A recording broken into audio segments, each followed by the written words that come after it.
you guys had on the road and the trips that you had, do you maybe know a little bit more about your team going into this season than you have in seasons past?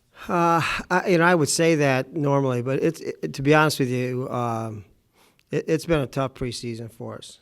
Um, Bobby, Bobby's been out for 7 weeks. We haven't had him.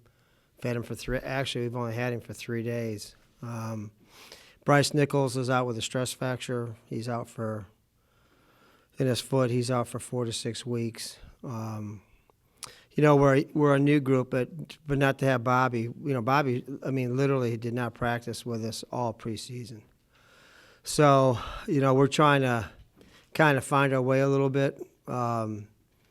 We obviously had a good trip in this summer, but the injury bug has really kind of set us back a little bit this preseason.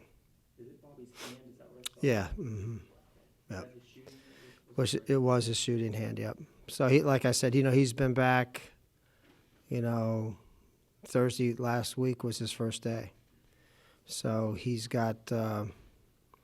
We got a lot of work to do this week. It's one of those things that normally by this time of preseason, you're kind of chomping at the bit to get playing. For me, I wish we had another week. It's obviously and it's a tough start.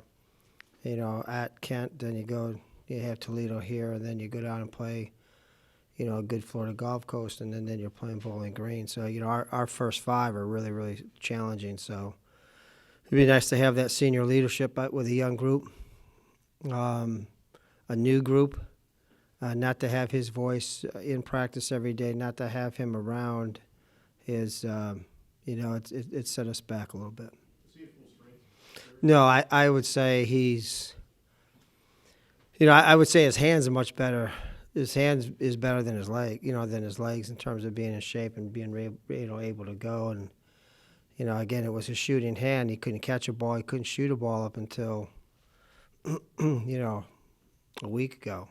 He was able to catch it a week ago, but he hadn't started practice till last Thursday. So I'm not making any excuses. The truth of the matter is, we're probably a little further behind than I would like us to be right now.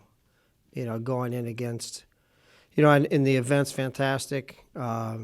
It's a Coaches for Cancer game. Next year we get to host it.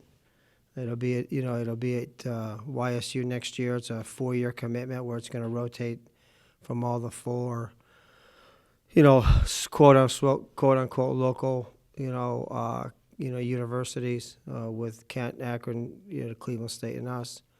We have our hands full on opening night. Who's going to have to step up with Bobby just coming back off injury? Well, really everybody. And I think the thing that's concerning for us is that we don't really know who that is yet.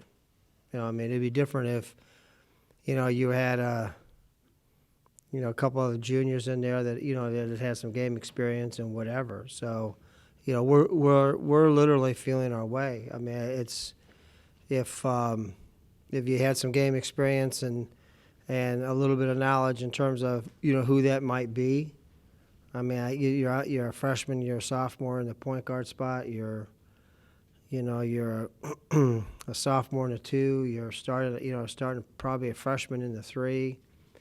Then you have a senior who was really you're kind of a, you're obviously one of the best players in the league, and Bobby at your 4. But you put in another inexperienced guy there.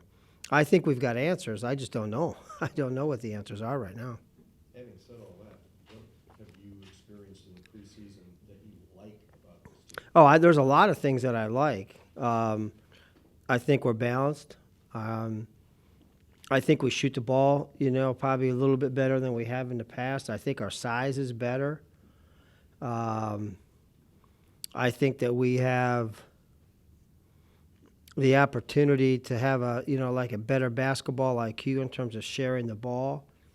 There's a lot of things, that I like, but there's also a lot of things that are in question in terms of experience and how they're going to react. And, you're going into a packed house on, at least I hope it's packed. It's, You know, I mean, it's a donation with every cent of that game goes for Coaches for Cancer and cancer research. So obviously that's very dear to our heart for all of us that cared and loved Dan Peters, and we're going to make that a big part of our tournament next year with honoring him.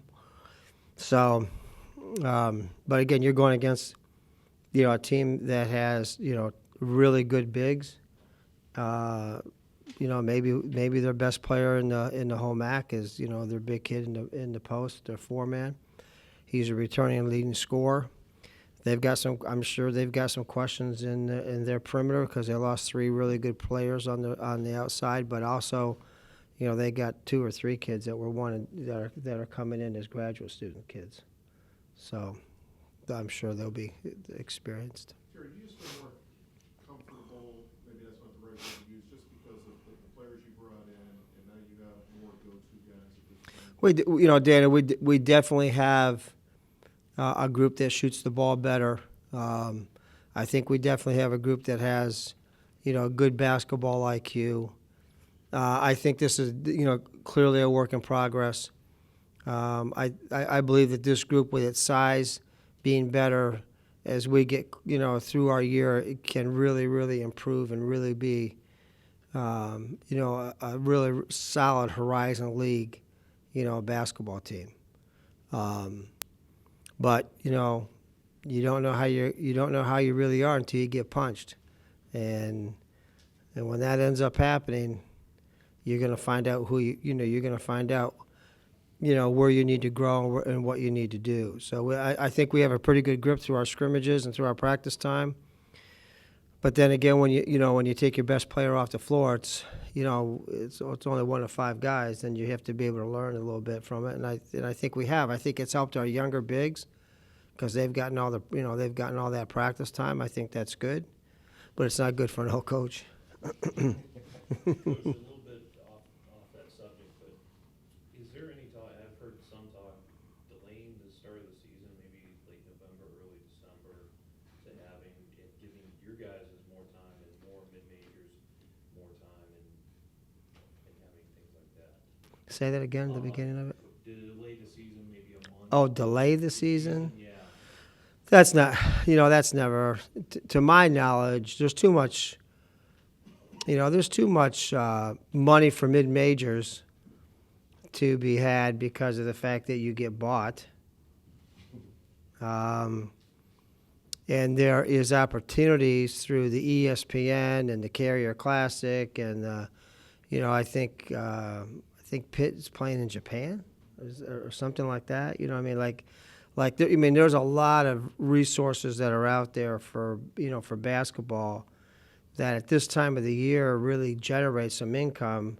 It's not like football where you have, for those bigger schools that have, 80,000, 90,000 people in the stands, and you're making $8 or $9 million just off of your gate receipt. So at this time of the year, when it's this kind of football crazed, there is opportunities for them to play in Madison Square Garden and play different kinds of people than they do in their league.